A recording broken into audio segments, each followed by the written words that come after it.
that, individuals were putting our officers' names, their homes, their families' photographs, wedding pictures with the charge of go get them. And so because of that, and because of the safety issues with our officers, I authorized them to remove their nameplates temporarily. This isn't in perpetuity. It's until I assess through my partners, the federal partners and state and local, that the threats are no longer credible or no longer exist. But that doesn't mean that you can't identify the officers, because you can. Every police officer, every uniformed police officer has a badge on their shirt. And on that badge is a distinct number. And that number belongs to the officer. So if you got that number, we will be able to identify the officer. Additionally, every patrol car has a distinct number on the side of the car. If there's a need to identify the officer, you can tell us what the car number was, and we would be able to identify the officer that way. On top of all of that, the officers all have body cameras.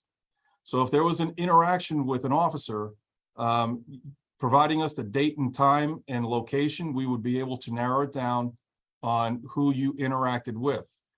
Additionally, if there's need for a supervisor to be out there, you could summon a supervisor, and upon request, a police officer will provide you with their employee number. So on top of this number on their badge, every employee has an employee number with the city that is distinct to them.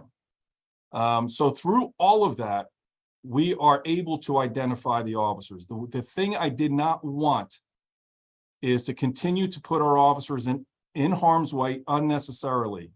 The job has inherent dangers to begin with. But what we saw over the last couple of weeks was reprehensible, and it needs to stop. But I will be reviewing this probably week by week, and then making decisions. And one last thing, if I might, Steph, this is not unprecedented. So Cleveland Police Department removed their name tags for different reasons, and they're using employee numbers to identify officers when the need comes up. So that is where we are with the name tags. And again, this was a great conversation with the Black elected officials of Summit County yesterday. So Steph, I will turn it back over to you.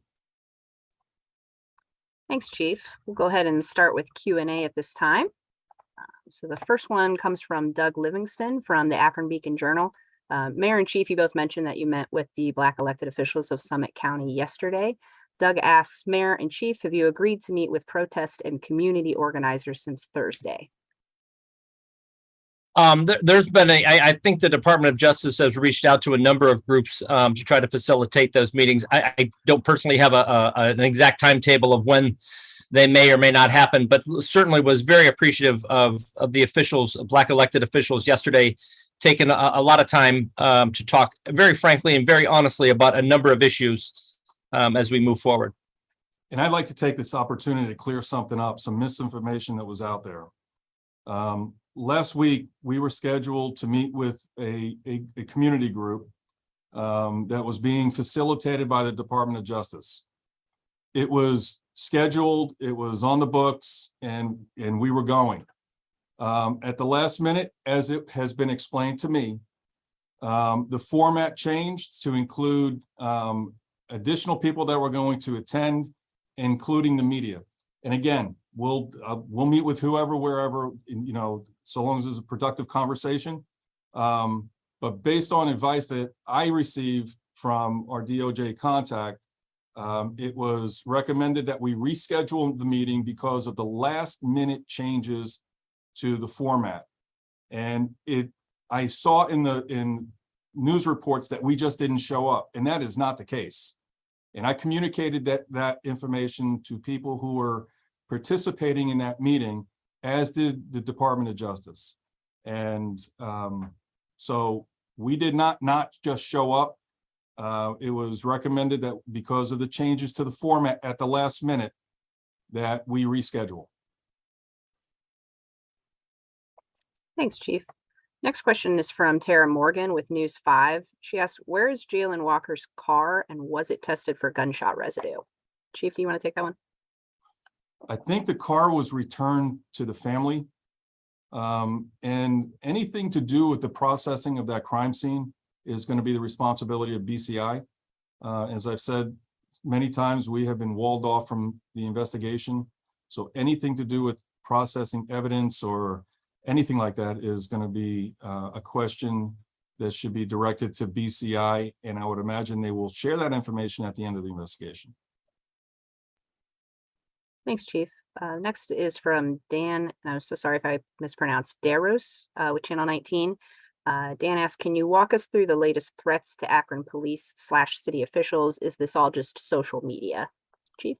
Well, credible threats came in through the FBI. Like I said, there were 2 extremist groups that put bounties on the officers. There was a lot of threats that came in through social media. During the protests, at different points, people were threatening our officers with violence. And I'm not going to get into the language that was used. It was a compilation of all of that that led me to make the decision that I made. And as things are starting to, to calm down just a bit, my hope is that we're able to move forward. The investigation will take its course. And the work of BCI will be completed. And as the Attorney General said, they're not looking for expediency, they're looking for thoroughness.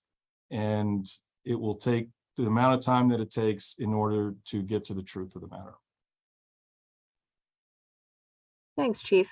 This question sort of piggybacks on what you just mentioned. This is from Doug Livingston from Akron Beacon Journal. And he asked if you're able to tell us the names of the 2 extremist groups that made the threats, which the FBI found credible. I do not have them in front of me, nor would I give them airtime to identify who they are. No. Thanks, Chief. Next question is from Jennifer Kahn with Spectrum News. In light of your comments today, would the media be permitted to attend meetings with community groups in the future?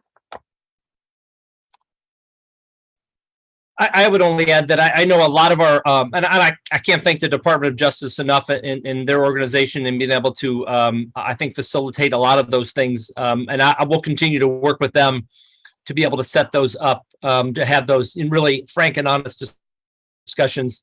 And we'll leave it back at that.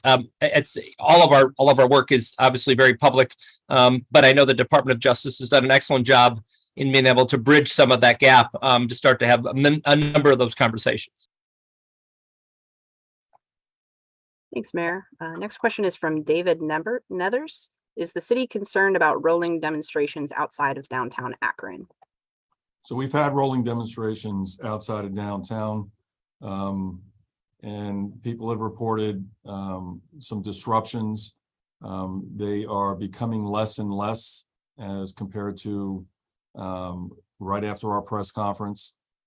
My hope is that people have been able to lift their voices and communicate their anger, hurt, frustration.